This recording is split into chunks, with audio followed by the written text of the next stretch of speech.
del 9 de octubre de Valencia, coordinador de cirugía en la Fundación Vicente Ferrer en España, de la actividad quirúrgica de voluntariado en el Hospital de Batalapalli, y es director del Instituto Valenciano de Práctica y Asesoramiento Filosófico de Mónica Caballe, que es como yo contacté con él.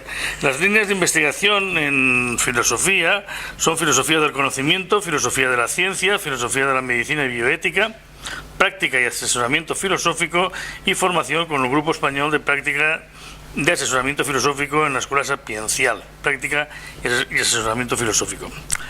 Ha trabajado como coordinador de diálogos filosóficos, es coordinador del grupo de investigación de Krishnamurti en Valencia y da talleres anuales de meditación, de mindfulness y práctica filosófica en el Centro de Psicología Integral de Valencia desde el año 2012 hasta la actualidad. Y ha publicado 2 libros, una derivación de su tesis doctoral de filosofía, La cuestión del conocimiento de la mente meditativa y religiosa en Jiddu Krishnamurti a la mente científica de David Bohm, y un libro que es La cuestión del conocimiento de Krishnamurti a Bohm. Lo tenemos aquí para que nos hable precisamente de pues, quizá una de las figuras más importantes que ha tenido el siglo XX como pensador, que es Jiddu Krishnamurti, en este caso pues su aplicación más a la docencia. Juan, es tu turno. Si vas a sentarte, espera que te tengo que poner. Me voy a quedar aquí, porque si leo alguna cita, mejor que con la gafa. Espera que hay que poner las cosas al sitio. Bien.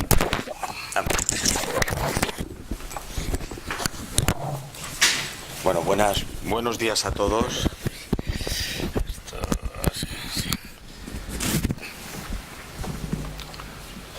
Yo creo que vamos bien de tiempo y cuando tú me digas. Vale. Sí, no, yo me lo iré controlando. Realmente ayer hicimos un seminario sobre un poco las aportaciones de Krishnamurti y David Bohm hacia las propuestas de una nueva educación, de las posibilidades de una dimensión de la conciencia global. Hoy realmente, pues lo que vamos a verlo un poco lo que Marco ha expuesto muy bien de la dimensión que está tomando esta conciencia global en el mundo de la empresa, a nivel de las organizaciones que son tan importantes en la sociedad. Y el hecho de que empiezan a ser visibles, esto realmente oírte anima mucho. A veces desde la dimensión filosófica, a veces nos escondemos ahí en un cuartito cerrado y a lo mejor ves el telediario, las noticias y te desanimas. Pero muchas veces cuando os oigo hablar a vosotros te vienes arriba, porque yo estoy muy de acuerdo en lo que has dicho tú. La posibilidad de que el cambio individual de cada persona, la transformación del ser humano, aunque tiene una, digamos, como se dice en ciencia, una progresión geométrica. Un 10% que has comentado podría suponer un cambio social de dimensiones, vamos, inimaginables. Claro, pues hay que pensar en el 100%. De hecho, yo lo que os voy a proponer desde un fundamento filosófico es que seamos el 100%, por lo menos el 100% de los que estamos aquí. ¿Entendéis lo que nosotros los filósofos no nos conformamos con cifras y no hablamos de cifras, pero vamos a ir al fundamento. Y de hecho, yo creo que uno de los objetivos es que desde la dimensión filosófica podemos fundamentar lo que has comentado, Marco. Tiene un fundamento filosófico la conciencia global, como también tiene un fundamento fisiológico. Yo hoy no voy a hablar de esa parte, aunque es parte de mi especialidad también, las ciencias biomédicas. Y si pudiéramos hablar con nuestro riñón lo tendría absolutamente claro que su conciencia como riñón estaría muy subordinada a la conciencia global del organismo en el que vive. ¿entendéis? El riñón no sabe vivir sin el hígado no sabe vivir sin el sistema circulatorio, no pueden vivir unos sin otros. Realmente, y ya no voy a decir nada más sobre ciencia biomédica, pero pensar que existe el mismo fundamento que el que vamos a hablar desde la dimensión filosófica. Realmente, o sea, no existe la posibilidad de la vida de forma individual, independiente. No existe a nivel fisiológico del organismo. ¿Entendéis? No, es un clarísimo ejemplo, si otro año queréis, podemos hablarlo desde esta dimensión científica, médica, de que la conciencia global es la verdadera realidad. La conciencia del yo, por eso un poco es una ilusión del yo individual. Posiblemente es una dimensión mucho más real esa conciencia global. Por eso voy a intentar ser muy esquemático, pero el título es de nuestra conciencia del yo, que es la habitual que tenemos, a la conciencia global. Que este sería un poco el propósito de esta nueva educación desde una dimensión filosófica. Y aquí estamos todos implicados, todos, el 100%. Eso simplemente os lo comenté ayer, los pocos que vinisteis al seminario, de que realmente podemos ser autocríticos con nosotros mismos, con nuestra raza humana, con nuestro mundo, y podemos darnos cuenta que a lo mejor la sabiduría, la valiosa sabiduría que nos ha sido transmitida por filósofos, científicos, no ha tenido el resultado esperado todavía. Por lo menos en el siglo XX no se veían muchos, y ahora en el siglo XXI yo veo muchas posibilidades, y una de ellas es la que tú has comentado, y nos tiene que animar, pero indudablemente ha habido algo que ha fallado en nuestra educación hasta el momento, desde esta dimensión filosófica, y posiblemente es porque hemos sido poco científicos. Los fisiólogos, desde el punto de vista de la dimensión fisiológica o de la patología médica en concreto, siempre tú tienes que hacer un diagnóstico etiológico, comprender el origen del problema, no solo del problema, sino del funcionamiento donde supuestamente se produce un problema. Por ejemplo, en un riñón, debes comprenderlo muy bien para poder tener una actuación virtuosa sobre ese órgano, por ejemplo. ¿Entendéis?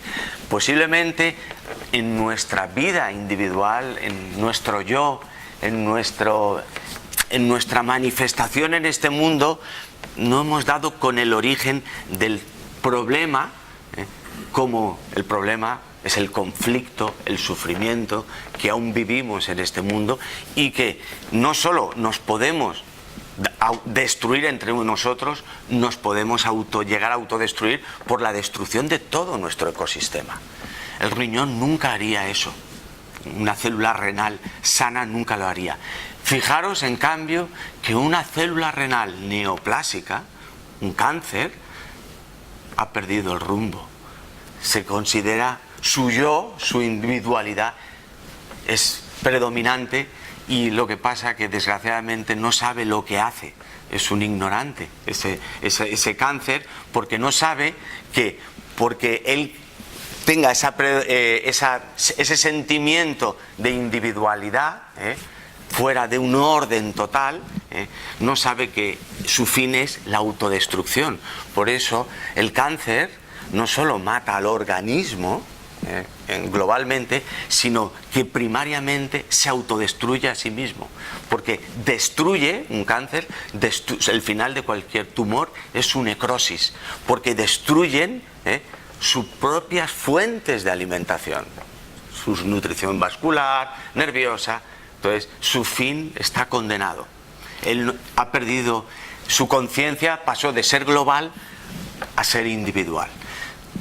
El ser humano, posiblemente el diagnóstico sería algo similar, pero por lo que fuera, por nuestra educación previa, nosotros creíamos que nuestra educación de nuestro yo, nuestro desarrollo individual, era algo primario, y lo poníamos por delante y por encima del el desarrollo y la conciencia global. Y este es posiblemente este es el origen del problema. Y con esto casi ya habríamos acabado la conferencia. ¿Entendéis? Pero ahora lo que vamos simplemente es a indagar, a profundizar claramente esto, porque igual que hablábamos ayer, tenemos tantos hábitos adquiridos en nuestro desarrollo, en nuestra conciencia individual, aparte de esa conciencia global, que tenemos que estar muy atentos, tenemos que ser muy trabajadores. Como decíamos ayer, como proponía Krishnamurti, hay que tener una intención y una pasión inquebrantable, día a día, momento a momento, para comprender momento a momento y que se produzca esa verdadera comprensión y transformación. Entonces es como lo que hablábamos ayer. Krishnamurti no nos proponía un método, pero sí nos proponía un trabajo diario en cada momento, porque si no realmente la empresa es difícil. Llevábamos una coraza, un hábito de tantos siglos, de tantas generaciones, en una educación individualizada, olvidándonos de esa conciencia global que requerirá trabajo, y todos nosotros lo vamos a necesitar. Muy rápidamente, fijaros que la evolución de la conciencia en el siglo XX desde la dimensión filosófica, esto ha sido una dimensión muy curiosa y para mí muy positiva. La conciencia moderna en la primera mitad del siglo XX o a principios del siglo XX fue, digamos, la potencia, el florecimiento en todo su esplendor de la racionalidad, de la dimensión mental. Y eso llevaba también una fortaleza de la identidad del individuo. Nos creíamos que podíamos hacer todo porque por esa fortaleza y esa racionalidad nos poníamos en la cúspide de la evolución en los distintos reinos de la vida y adquirimos unas nociones de verdad, como hablábamos ayer, fuertes y fundamentadas racionalmente. Esto generaba, sin darnos cuenta, también una fuerte conciencia del yo, como efecto secundario. Pero apareció esa conciencia posmoderna, que en filosofía fue muy importante, en distintas áreas del planeta, en la cual ponía en solfa, digamos, o veía una relatividad de estas fuertes estructuras psicosociales del mundo moderno que se habían desarrollado a través de esa conciencia excesivamente individual, tan individualizada. Y de hecho empezó a cuestionar la naturaleza construida y relativa de nuestras verdades o de nuestras realidades.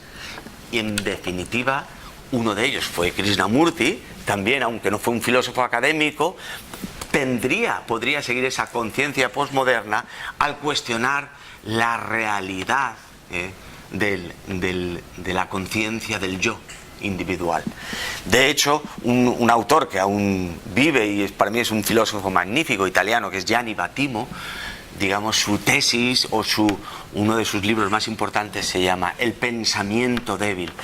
Él es, digamos, un gran representante de esta conciencia posmoderna en filosofía e indudablemente dice: o debilitamos nuestro pensamiento de esa noción de verdad, de yo fuerte, o la dimensión ética, la posibilidad de autodestrucción será patente. Entonces, es a partir de aquí donde puede florecer también la virtud. En definitiva, lo que hablábamos ayer, como decía Sócrates.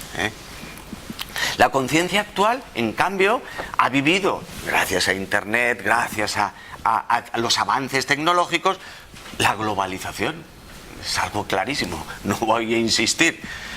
Nuestro mundo es interdependiente o global, pero podemos tener un riesgo. A lo mejor lo que estamos haciendo es internacionalizar, como pongo ahí en la diapositiva, nuestra dimensión individual. ¿Vale? Sigo teniendo mi conciencia del yo, pero internacionalmente. Yo no soy un experto en economía, pero, vale, el fruto de mi mercado local Ya gano 3, si lo he internacionalizado voy a ganar 10. ¿Entendéis? Estamos trasladando esa conciencia fragmentada, local, individual, a la globalización. Tampoco es... Eso posiblemente aún aceleraría más la autodestrucción, por el propio poder de esto. Por eso el capitalismo se haría desmedido. ¿Qué es la conciencia global? Así un poco en términos así muy genéricos. Es el resultado de la internacionalización creativa de la educación, podría ser. Pertenecemos a una ciudadanía global de dimensión planetaria, es patente. Esto transforma todas nuestras estructuras de valores o se interrelacionan muchos valores. Esto hace que surjan nuevos paradigmas, como has comentado, Marco, con un estatus legal distinto, una ética global, una identidad colectiva, diálogo, convivencia eficaz. Y una de las cosas que lo has explicado fenomenal es cómo esto se puede vivir en una empresa diferente, muy distinta. Y una cosa muy importante, desarrollar una conciencia global más allá de la simple globalización, eso que hablábamos antes. Esto lo saqué de un trabajo, también de un pedagogo.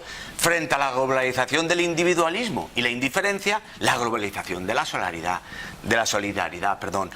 Frente a la globalización de la desigualdad, o sea, todos más desiguales, globalicemos en la equidad y en la dignidad. Frente a la globalización economista, globalicemos de forma humanista. ¿Entendéis? Es algo que de forma genérica no podemos olvidar. Pero ¿en qué se basa la conciencia global? En la conciencia de la interdependencia de todo lo existente. Esto es muy antiguo. Las tradiciones milenarias orientales es el verdadero fundamento. En el budismo es algo clarísimo. La conciencia de la interdependencia. La doctrina de la vacuidad. De cualquier manera, esta conciencia, os lo pongo aquí en rojo, os he puesto en rojo las partes que yo me manejo un poquito, que es la dimensión científica desde la parte física y biológica y la dimensión filosófica. Desde la dimensión científica es clarísima la interdependencia.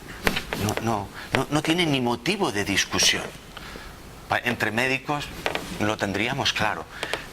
Las células renales lo tienen claro, las células cardíacas, las células óseas, todas lo tienen claro. Aunque tengan una cara distinta, una manifestación distinta, pero todas eso lo tienen muy claro. Está en su propio genotipo, la interdependencia, la globalidad. Pero por eso os pongo fundamentos de la fisiología del ser humano. No hace falta que os cuente más. Pero en la física, os lo comentábamos ayer, por ejemplo, las aportaciones posteriores a la física de la relatividad de Einstein y las aportaciones de la física cuántica, fundamentalmente, por ejemplo, en este autor, David Bohm, que hablábamos ayer, cuando su aportación a la física cuántica considerada heterodoxa, pero sí y muy interesado o fundamentando la posibilidad de un orden implicado y de una estructura general y total de la materia. Lo mismo que nosotros tenemos claro a nivel fisiológico, desde las ciencias biomédicas, él intenta que científicamente lo tengan claro desde las ciencias físicas. Ellos van un poquito más atrasados que nosotros en ese sentido, los físicos, pero están haciendo mucho camino. Este último siglo ha sido tremendo. En la dimensión sociopolítica, ecológica y económica, pues ya os voy a decir todo lo que se ha dicho ya hoy. Pero a mí me gusta mucho este autor, David Lloyd, es un filósofo norteamericano que, bueno, ha afincado muchos años en Japón. Su tesis doctoral se titula No dualidad. Para mí fue un texto magnífico que estudié también durante la universidad, y él es un budista, o sea, un filósofo, digamos, de índole budista, y tiene un libro reciente hablando de, yo os lo recomiendo también desde esta dimensión económica y sociopolítica y ecológica, la posibilidad de ese despertar que habla la filosofía budista, que sea un despertar social, un despertar colectivo. Y entonces aquí se implican todas las posibilidades sociales, económicas, empresariales, ecológicas. Puede haber una teoría social budista, ¿entendéis? Que esto es algo que siempre se le recriminó a la filosofía budista, un despertar individual. Tampoco tiene mucho sentido. Si lo individual no es real, no sé, es una pregunta a hacerse. Podríamos preguntárselo al Dalai Lama, si lo tuviéramos aquí. Yo creo que estaría por la línea de la interdependencia. La respuesta es clarísima, porque ellos lo tienen en su propio fundamento, la interdependencia. Por eso está, aunque me salgo un poquito en tema, la filosofía del Bodhisattva.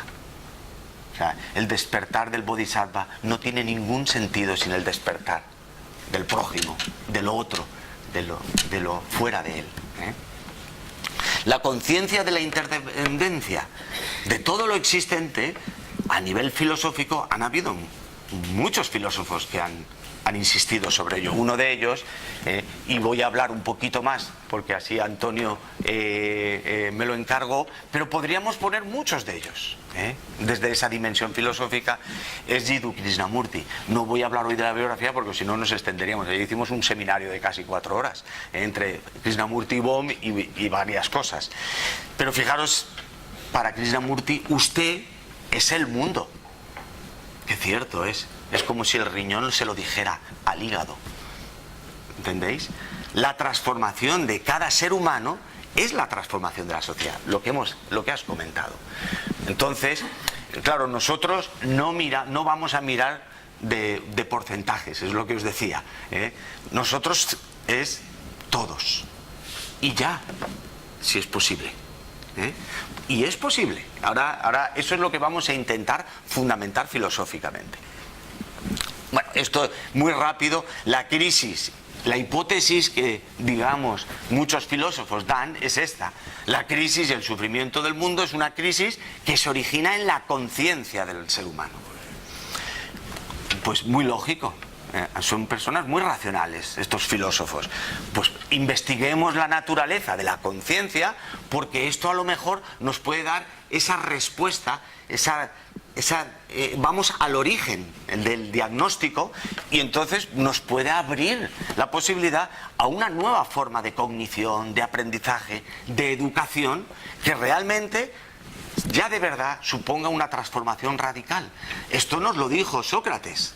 Acordaros, ayer lo comentábamos mucho, hace 2500 años, pero algo ha fallado. Es lo que es la diapositiva de la primera que os he puesto. Algo ha fallado en el ser humano, en nuestra historia más reciente.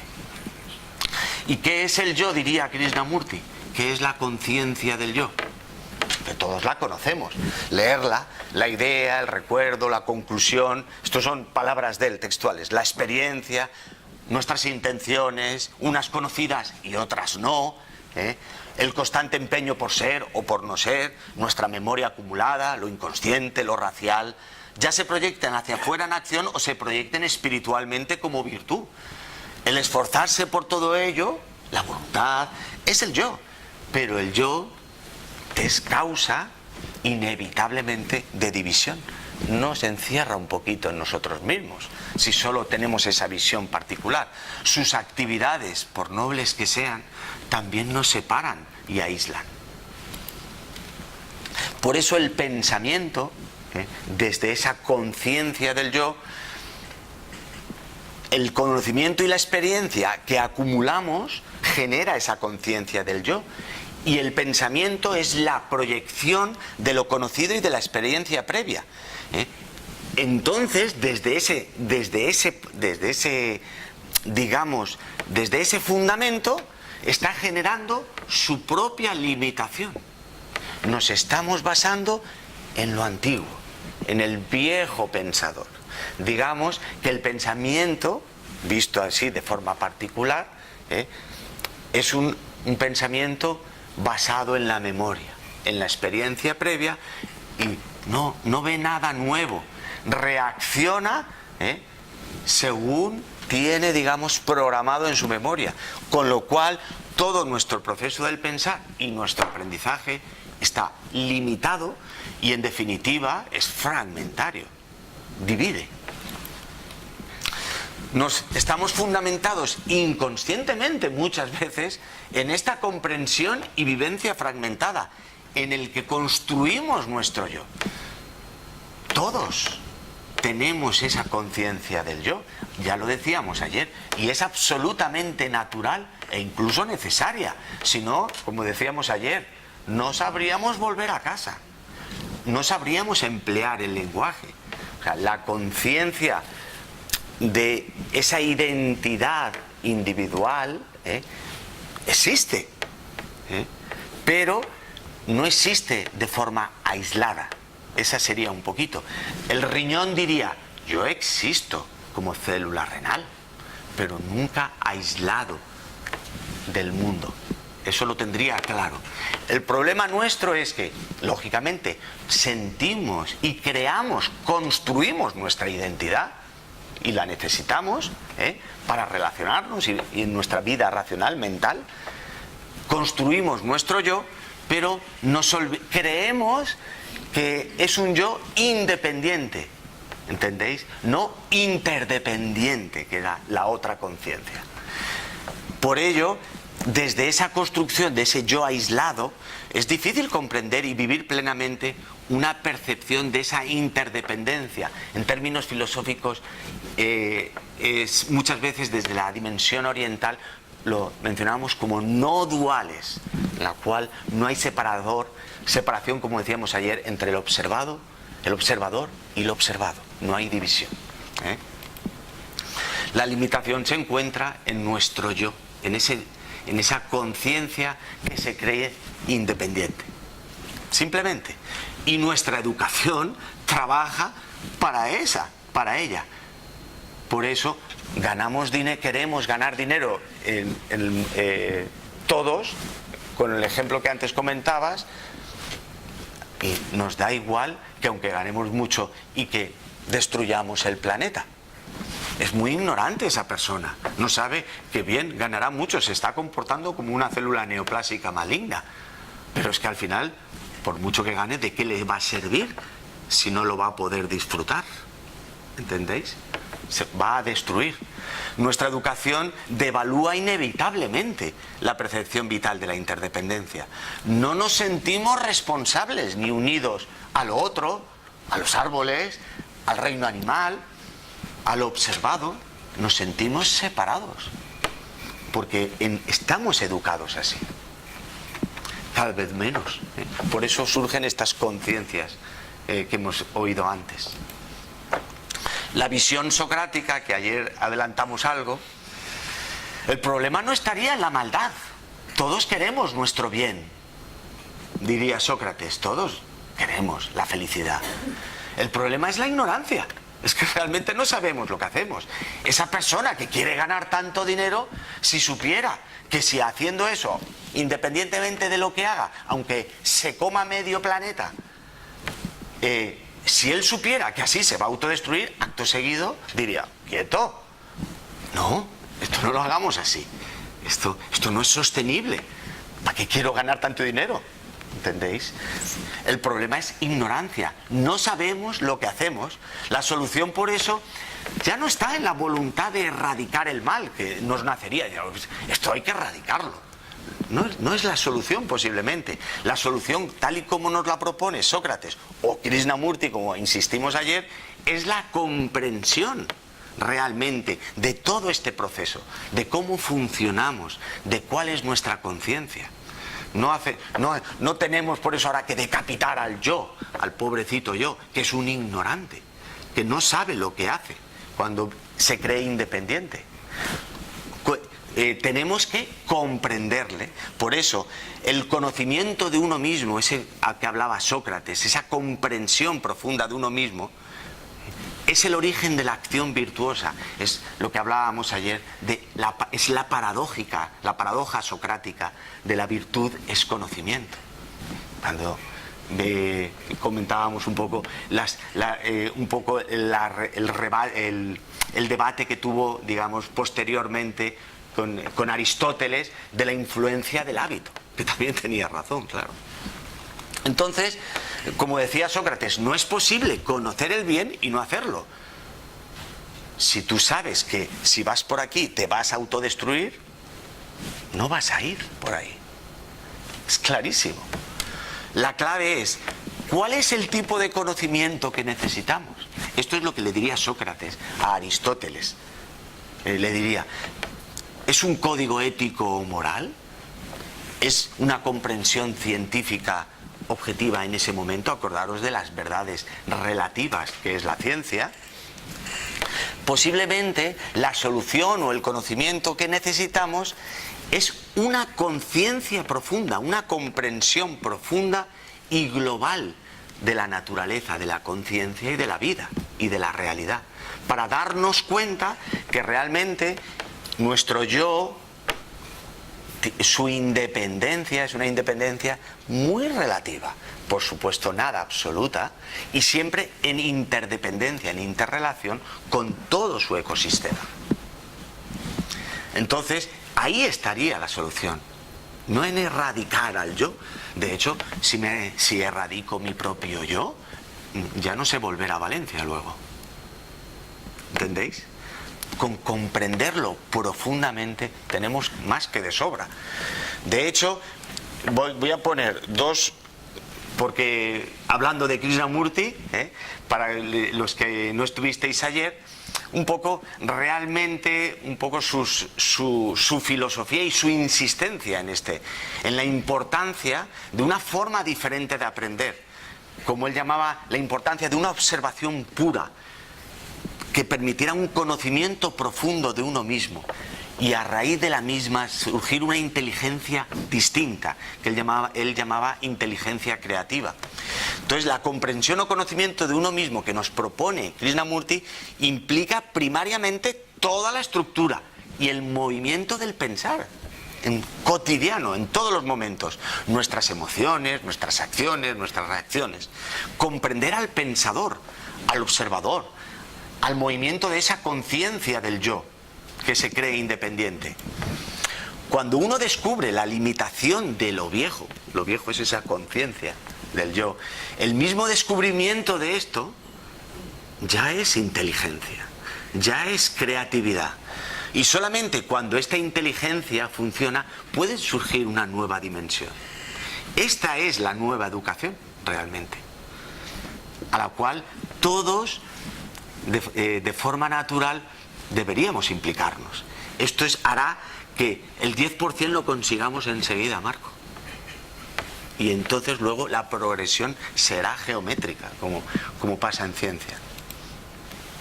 Una nueva educación puede ser, esta palabra deconstrucción nos gusta mucho a nivel filosófico,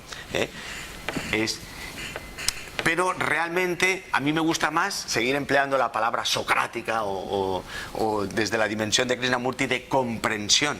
O sea, realmente comprendemos la limitación de la conciencia hipertrófica. Aquí he puesto la palabra hipertrófica, o que se cree independiente del yo, en la que se basa nuestra educación sin darnos cuenta muchas veces. Entonces, esta deconstrucción de esa conciencia no es una deconstrucción de dilapidar, de destruir, no. Yo creo que ese no es el camino. Es lo que hablábamos ayer. La destrucción del yo es otro yo que quiere destruir a este porque, ¿entendéis? Ahí se están produciendo fragmentaciones de yos, unos contra otros, uno contra sí mismo. La comprensión como tal es un proceso en esencia global, total, que lo abarca todo. lo acepta todo. Por eso, ayer lo comentamos, hoy no he puesto nada, la comprensión es verdaderamente una pura dimensión o un puro ejemplo de lo que es el amor, que decía Krishnamurti. Por eso Krishnamurti, que para él la meditación, digamos, el fundamento de la meditación era esta dimensión comprensiva, profunda de la realidad de la vida, por eso al final también en muchos de sus textos decía: la meditación, en definitiva, esta comprensión, es el movimiento del amor. Una frase textual de él, que a mí siempre me gustó y lo veo muy real. También lo decía igual Sócrates, con otras palabras. A partir de esa deconstrucción, entre comillas, de esa comprensión profunda de nosotros mismos y de la realidad, tenemos la posibilidad de una reconstrucción. A partir de aquí, pero ya con una acción inteligente, creativa, en la cual la conciencia global e interdependiente supusiera una verdadera realidad, no algo solo teórico, no algo que yo a veces marco, a veces pienso, ¿hacemos esto porque si no nos vamos a autodestruir? ¿Entendéis? O sea, es como si dice, oh, no, que, ostras, es verdad, que me estoy pasando de consumir, voy a frenar un poquito. Esto es un poquito como diciendo, me freno un poquito, pero si no me ve nadie, lo hago. ¿Entendéis? Le falta chicha, que se dice, le falta fundamento.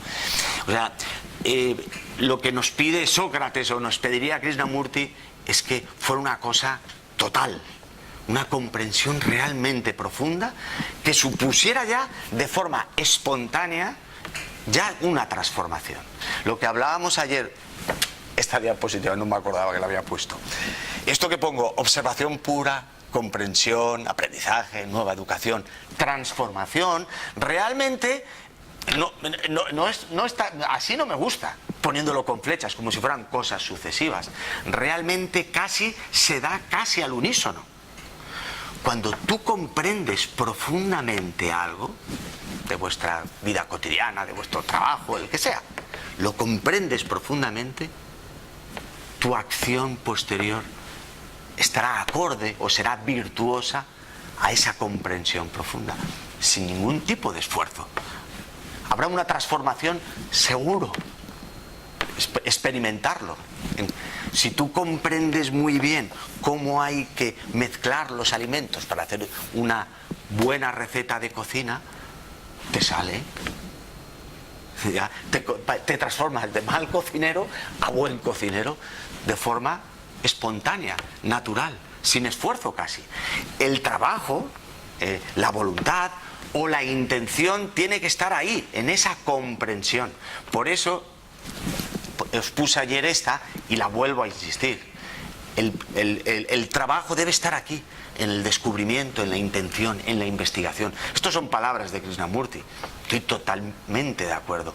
Creo que esto es lo que, si lo hacemos todos los de aquí de la sala, todos los días de nuestra vida, o cada 2 días, vamos a regatear un poquito, posiblemente nuestra vida cambiaría, nuestro entorno cambiaría y el mundo cambiaría. Fijaros cómo lo dice. Esta fue para mí la principal, no originalidad, porque ya os dije ayer y os lo digo hoy, la propuesta de Krishnamurti se ha repetido a lo largo de la historia. Muchos filósofos, maestros espirituales, pedagogos, pero lo que sí que él fue realmente increíble fue su inquebrantable línea de trabajo, honestidad, insistencia, intención, pasión sobre ese primer paso. Por eso él decía que el primer paso es el último. La libertad primera que hablábamos ayer es la última. Pero en cada momento damos un primer paso de comprensión y ya hay una transformación. Pero mañana es un nuevo día. Acordaros lo que hablábamos ayer, que no te pones el título y ya tienes el título y ya tienes el título de comprendedor, comprendes todo. No, la vida fluye, es un continuo dinamismo. El día, la noche, la vida, la muerte, es el nacimiento. Sí, la libertad está al final, no es libertad. Claro, está al inicio, ¿eh? Pero vamos a leerlo, tenemos que descubrir, y para descubrir tiene que haber intención, búsqueda, investigación.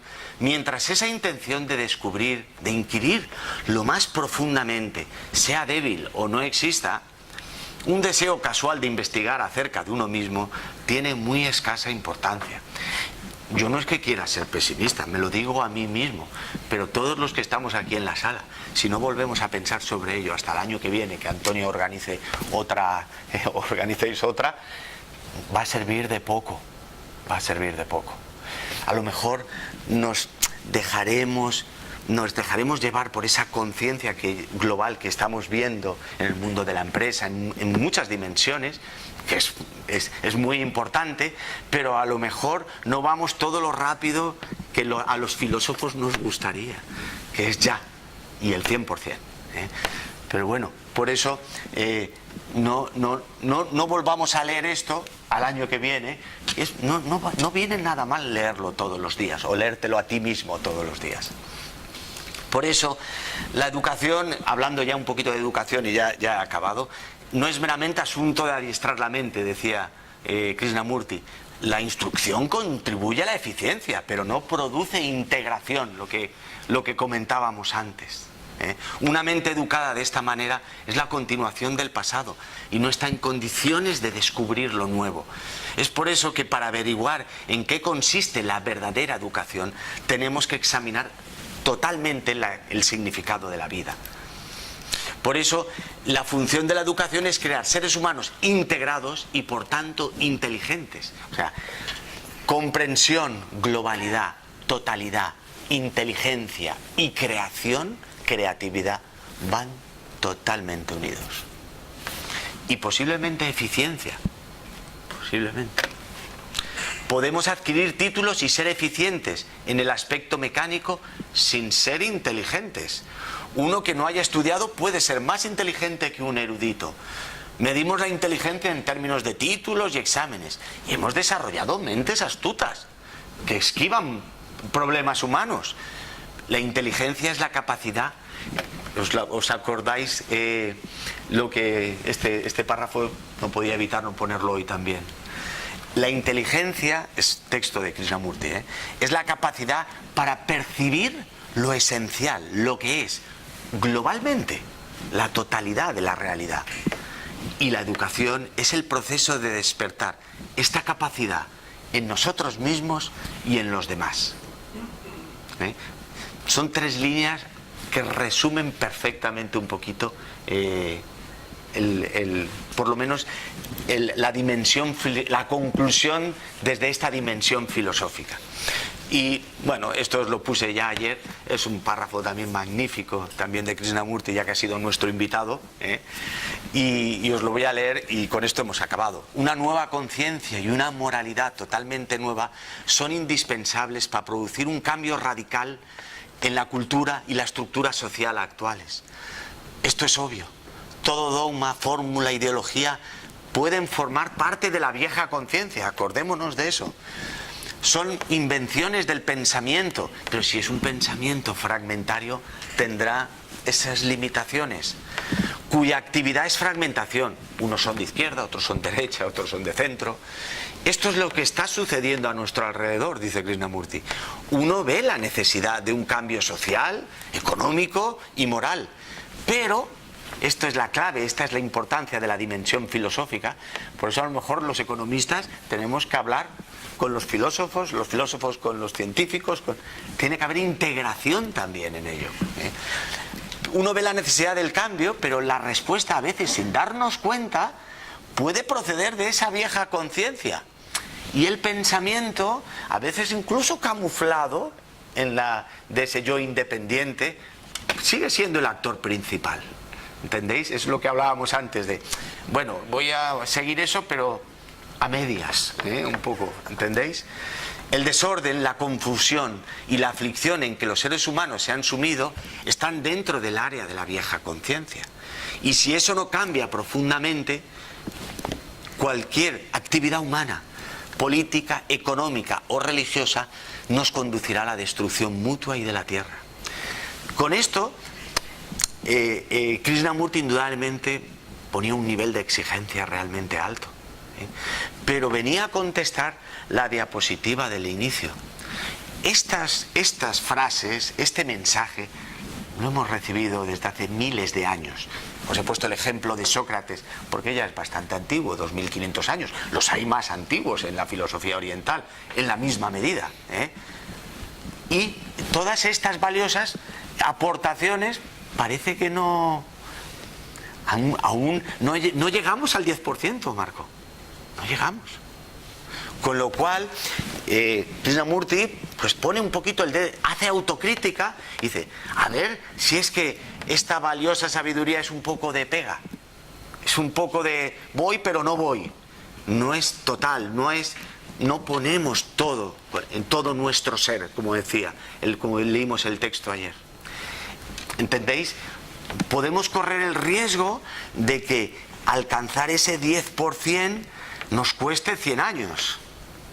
Y a lo mejor no tenemos 100 años ya. Ese es desde los filósofos diríamos esto, que estamos muy contentos con la dimensión que está tomando la vida, la conciencia, en muchas cosas, como en la empresa, pero estamos preocupados de que a ver si no nos da tiempo a ese 10% que hablábamos. Pues nada, muchas gracias, y si tenéis alguna cuestión...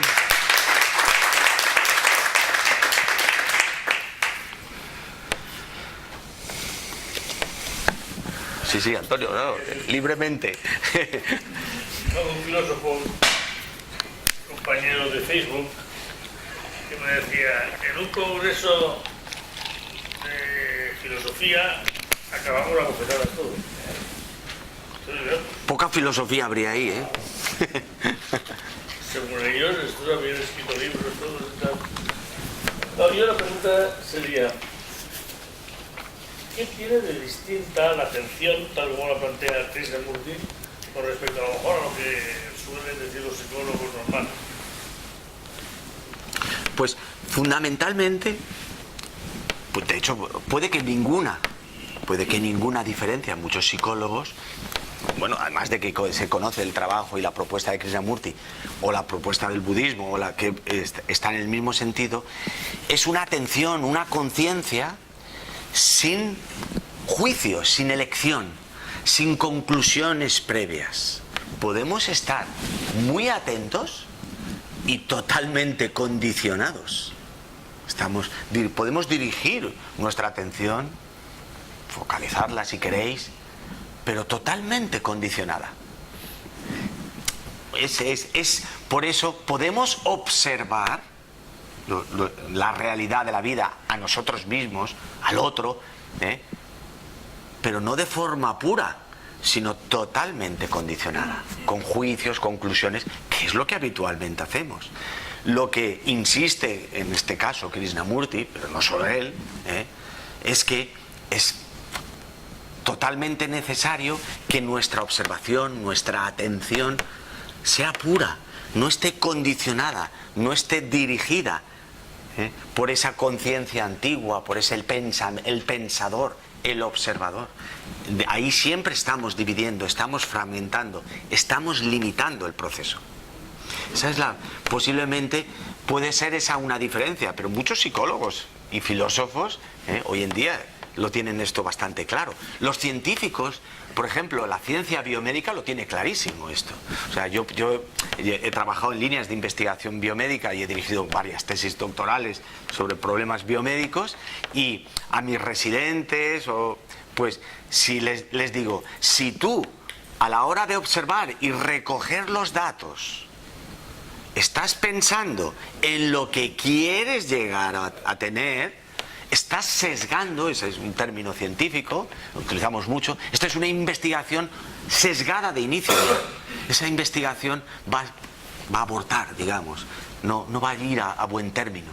Porque el sesgo que se está produciendo en la observación, porque es una observación condicionada, no va a obtener luz, no vamos a ver una comprensión de la realidad de los hechos, no va a haber una buena transformación. Por eso la atención, la observación pura, también, como también menciona Krishnamurti, es clave, es capital. Pero también en nuestra dimensión psicológica, al mirarnos a nosotros mismos. Es igual que al mirar la realidad de la vida. No sé si te parece así. Los psicólogos lo que Para los psicólogos la atención es selectiva. atención selectiva. Además, la atención es el foco de la mente, te dicen también. Y... Pero bueno, yo creo que aquí Krishnamurti insiste, ya repito, no solo él, en esa atención no condicionada, libre, la libertad de sí mismo. En términos psicológicos, es una atención no psicológica. Es una atención no cognitiva, no emocional, no es física y por tanto yo creo que obliga a establecer una nueva dimensión. Sea la de la conciencia pura o la de la misma observación, etcétera, etcétera. Y ahí es donde yo creo que empiezan a haber ya psicólogos que siguen con el rollo antiguo, digamos, no, la cognición es lo máximo que tiene el ser humano. No se puede demostrar que haya nada más allá de la cognición. Y los que transpersonales o alguna cosa que empiezan a postular y bueno, ¿cómo que no? Algo más debe haber. O sea, conciencia sin estado, ¿no? Son estados de conciencia y existe la posibilidad de llegar a una conciencia sin estado. ¿No? Y ese conciencia sin estado evidentemente es otro nivel. Un poco lo que los de Wilber llaman el segundo grado, ¿no? El segundo grado de conciencia, que es una conciencia independiente de influencias de la personalidad. O ¿no? Sí, sí, es el viejo pensador que hablaba Krishnamurti, esa conciencia del yo. El viejo pensador no puede descubrir lo nuevo. Si es un viejo y fuerte, menos todavía. Como decía Batimo, mejor debilitémoslo. Quítale fuerza, que si no mal vamos. También estaba después el otro que bajaba, ya lo contrario. Pues nada, si no tenéis más cuestiones, Pero, pues muchas gracias. Venga.